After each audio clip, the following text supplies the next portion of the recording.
Folks, in Oklahoma, they tried to launch a religious charter school. Well, the Supreme Court voted 4-4. As a result, that cannot move forward. Justice Amy Coney Barrett recused herself because she had a close relationship with someone who was involved in that.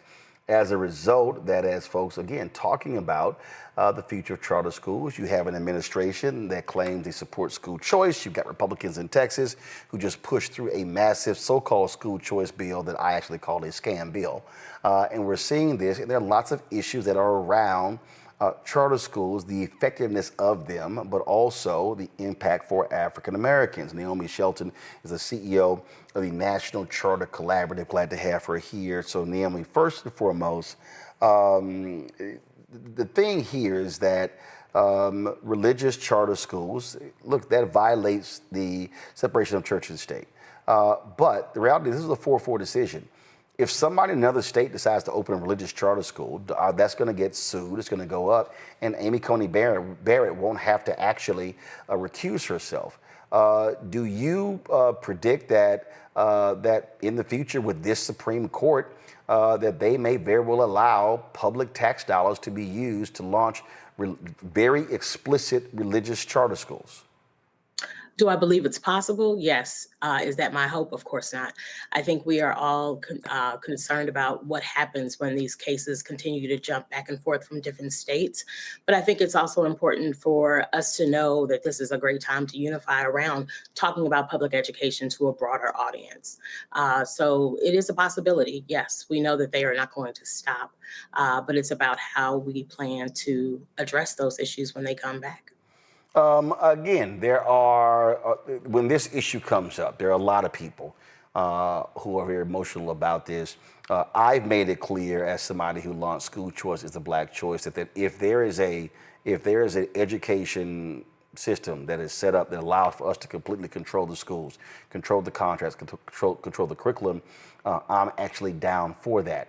The issue that I have is when people want to pimp school choice to get black people to support it, when in fact it is a detriment to black people, and they don't actually support black people actually controlling the education of our children.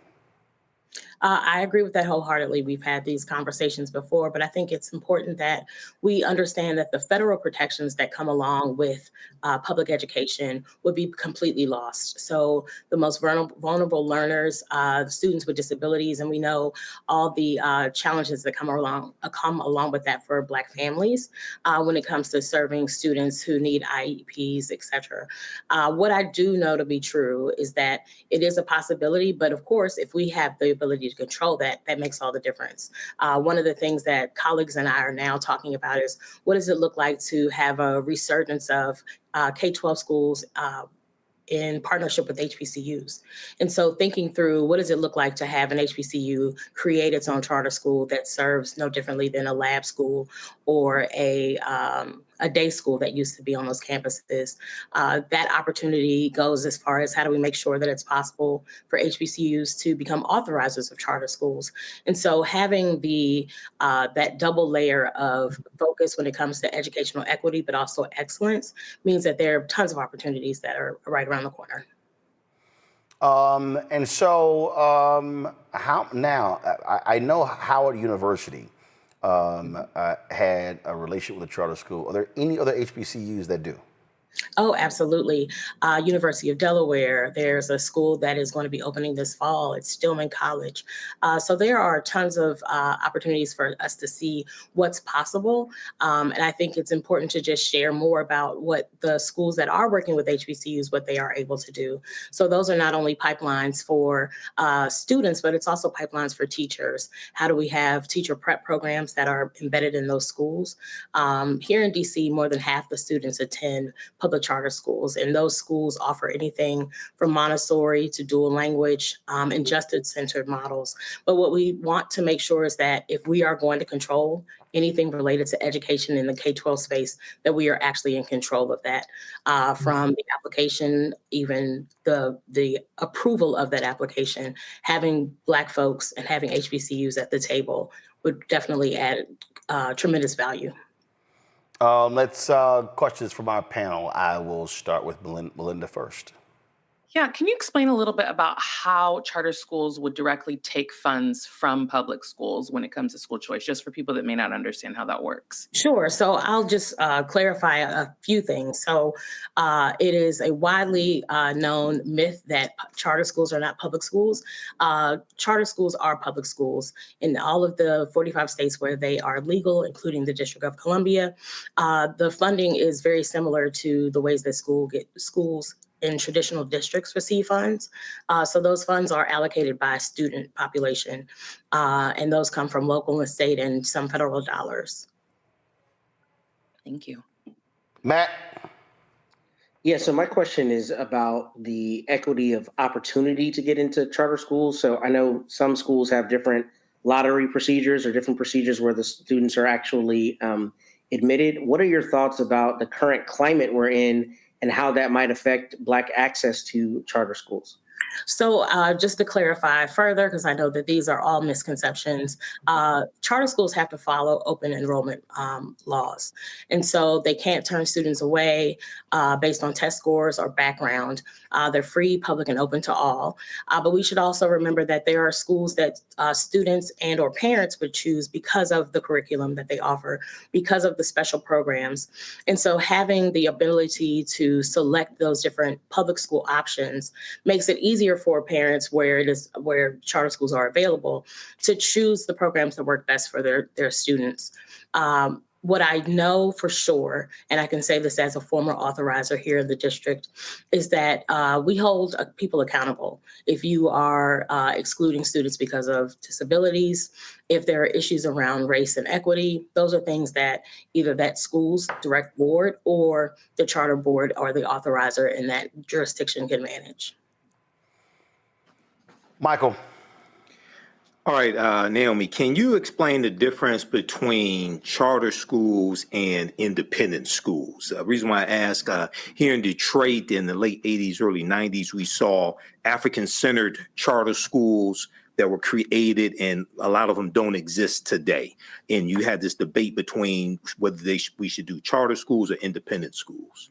So, of course, with independent schools, that funding formula is very different.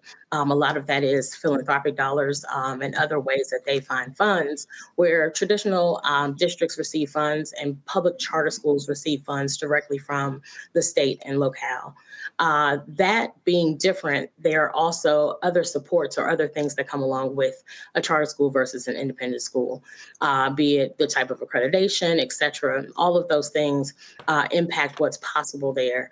But when it comes to charter schools, what I have appreciated about this space is the ability to have folks dream up the possibilities. Like you said, having an Afro-centered school, having a social justice focused school, having a school that's thinking about the arts, humanities, those are things that we can build for ourselves. Okay, thank you. Are you seeing in this climate, are we seeing, I mean, obviously, when it comes to the notion of school choice, you have far more Republicans that are believing in that. But again, they want it for a different reason. For me, I believe many of them want it for white suburban parents. They want to open those floodgates for them to go to private schools. And we also know that those private schools, they're not increasing the seats. And so the people we know from Arizona, the people that have taken advantage of these programs are people who are already sending their kids to private school. But are you seeing African Americans see this as an opportunity for us to be able, like, if the system is going to get, if it's going to get put in place, are you seeing Black folks say, okay, fine, now let's step in and let's control the education for our kids? So I would say yes. Alabama has a very excited community that is building and growing there. That groundswell around starting schools with HBCUs, but also watching other Black people create schools and be successful. I believe in the last 7 or 10 years that Alabama's had the law to approve charter schools. I would say more than 80% of those schools are homegrown and or founded by someone Black. So there's always an opportunity. People see the chance to do this. If they see someone do it successfully, that increases that chance. But what I do want to point out is that everything right now just feels like it's in limbo because of where the administration is. We received an increase in the charter school program, which is the federal funding that goes towards charter schools, their incubation, et cetera. But that money being on the table doesn't matter if it doesn't get to Black people because of whatever is happening at the state level. And of course, too, if people are saying, I'm nervous because of the political state in my hometown, if they're worried about what that looks like, not only the backlash and being aligned with the GOP, but also what people's perceptions are about the charter space. So it's almost like we're seeing a push and pull because of the current climate. But I know of at least 4 schools in the South that are in discussion and or planning to open in the South. The issue that I have with what's happening in Alabama is that the people who are in support of school choice and charters spent a lot of money trying to get that law changed, and then they left. They abandoned the state. And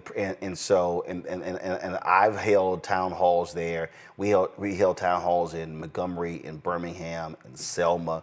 And again, the fact that that law has now been passed for several years and only 2 schools have been launched, that to me is a problem.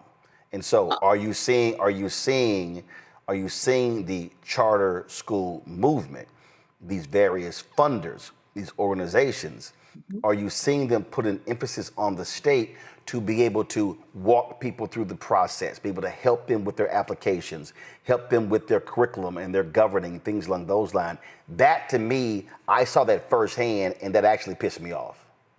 No, so I want to clarify that Alabama now has, I believe, 18 schools, and that's just in that short window of time.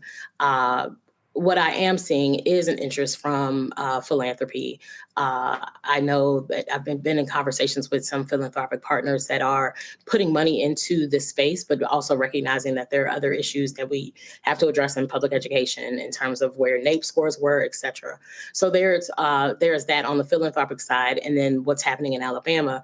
Alabama is also an example of where incubation is a part of what that charter school organization, the charter support organization there.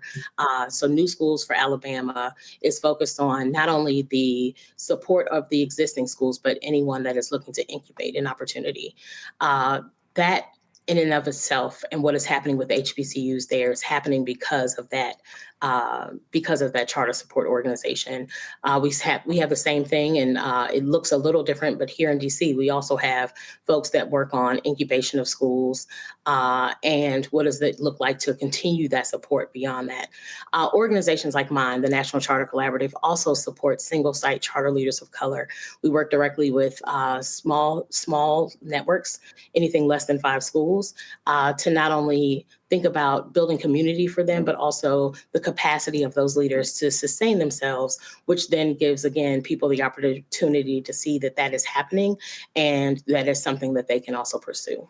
Question, I have been asking this question for years and nobody can seem to give me an answer. How many Black, not Black run, how many Black controlled charter schools are there in America, and what state has the most? So I would say data-wise, because of revocations, et cetera, this number is probably going to change.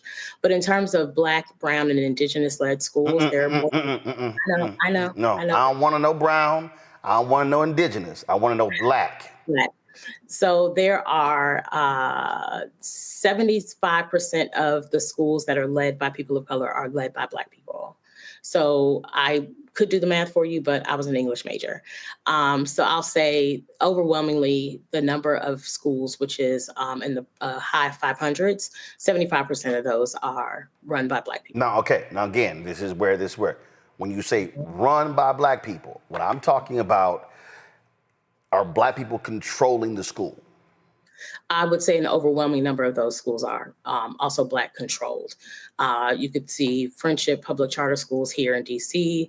The schools that I named in the South, I know Clarksdale Prep, which is in the Delta of Mississippi. that school is Black run. And a lot of these schools are not only Black run, but run by HBCU graduates. You see that their boards consist overwhelmingly of Black people.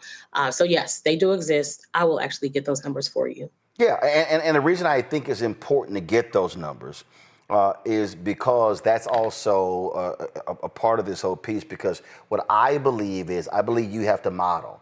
And so I have traveled this country dealing with this. I've been to Sacramento, I've been to Tulsa, I've been to Houston, been to Dallas, been to Alabama, we've been to Georgia, we've been to Philadelphia, we've been to Florida, we've been to all different places. Indianapolis. And Indianapolis. And the problem that I see, and I say this all the time, that one of the reasons charter schools fail is because they fail from the outset.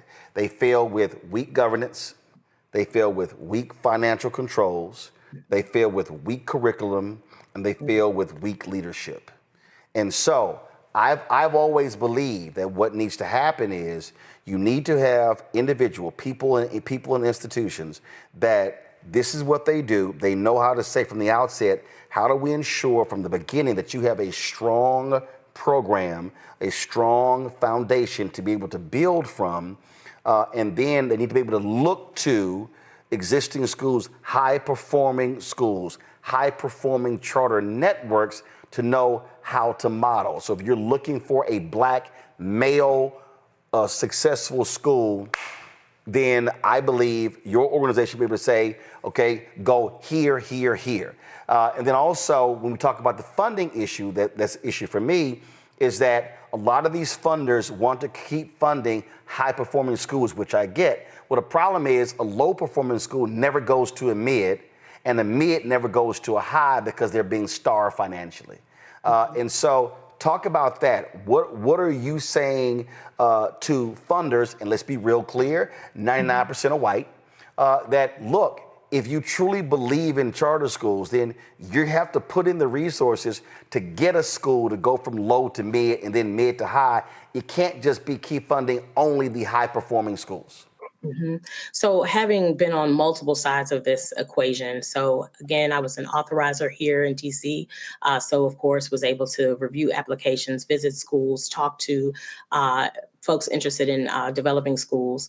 But there are a ton of things that are wrapped around that. I've also worked for a large charter network, one of the largest in the country. And one of the reasons that I do the work that I do now is because I had been at the authorizer seat to see what happens when you don't support schools, when schools don't have a strong start, and making sure that if they aren't able to get their feet under them, what organizations we need to connect them with? So my organization was founded in 2016 because of the very thing you're talking about. Disproportionately, Black schools and Brown-run schools are the ones that are closed. And usually those are schools that are single site or community-driven schools. So there are incubation programs, of course, but my organization also has a fellowship that allows for folks that are pretty much siloed in their city, state, or region, and connecting them with other leaders. So 9 other leaders, a total of 10 leaders, having the opportunity to share best practice, to do communities of practice, and think about what are the professional development needs that they have, and evolving that over time.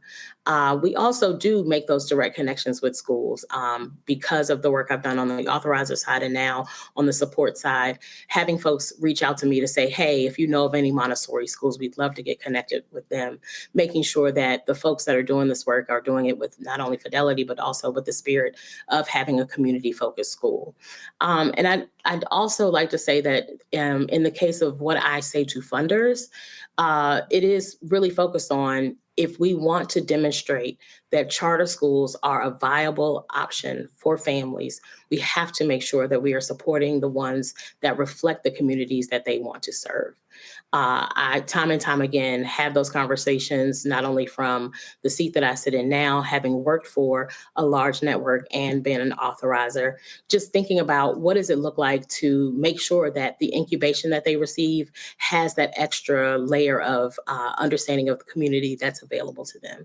So oftentimes I'll have folks like the DC Alliance or the authorizer here have me talk to budding school leaders and talk to and have regular engagement with existing leaders to talk about where and how they can be helpful.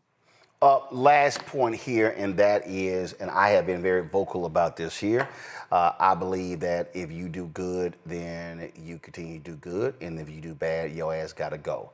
I have said to a room full of white charter folk at the National Charter Alliance National Convention that my greatest problem is that y'all don't call out trash as horrible charter schools that are doing a disservice. The kind of charter schools that are paying leaders $300,000, $400,000, $500,000, and they're only over 500, 1,000, 2,000 students, and how they are basically suffocating, scamming, and cheating these kids out of the money. And so, how do you articulate that as well? Because, and I'm very clear, not all traditional schools need to stay open because they are cheating our kids out of education. And if there are horrible charter schools that are right now, they got to go. Mm-hmm.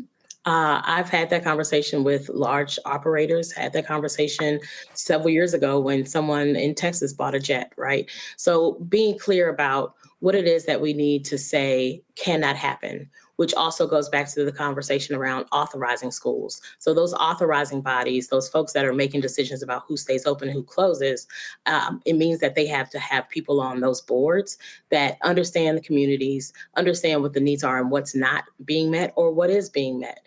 And so having Black people serve on charter school authorizing boards makes a huge difference in terms of like calling folks to the carpet.